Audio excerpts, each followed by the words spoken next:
આ વીરપુર ગામનો ખેડૂત બોલું છું અને અમે ખેડૂતો અહીંયા ભેગા થયા છીએ જે આ પેટ્રોલ ડીઝલનું અટાણે અછત ઊભી થઈ છે, પણ અમારે આ આધુનિક સાધનોથી અમે ખેતી કરીએ છીએ તો એમાં પેટ્રોલ ડીઝલની જરૂર પડે અને પેટ્રોલ ડીઝલ અમને મળતા નથી. પેટ્રોલ પંપે જાય તો અમને પેટ્રોલ કે ડીઝલ બેમાંથી એકેય વસ્તુ ન મળે તો અમારે ત્યાં જવું કેમ અને પેટ્રોલ ડીઝલ લાવવા કેમ અને લાવીને અમારે ખેતી કેમ કરવી?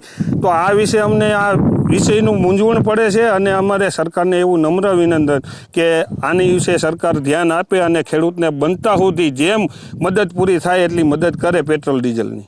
રમેશભાઈ ક્યાડા વીરપુરના ખેડૂત બોલું છું. હવે અમે બધા અહીં ખેડૂત લોકો ભેરા થયા છે. અત્યારે વાવણીનો સમય નજીક આવવાથી અમારે ખેતી તૈયાર કરવાની છે. રાહ પાકવાની હોય છે, સા નાખવાના હોય છે, રોટાવેટર નાખવાના હોય છે અને ખાતર વાવવાનું હોય છે ઉનાળું.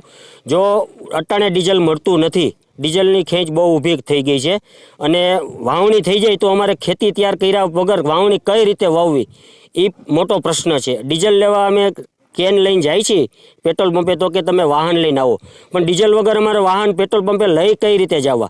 તો એ બાબતે ખેડૂત પ્રત્યે સરકાર થોડુંક નરમ વલણ અપનાવે, સારી નજર રાખી અને ડીઝલ પ્રત્યે થોડુંક કરાવે તો સારું કહેવાય.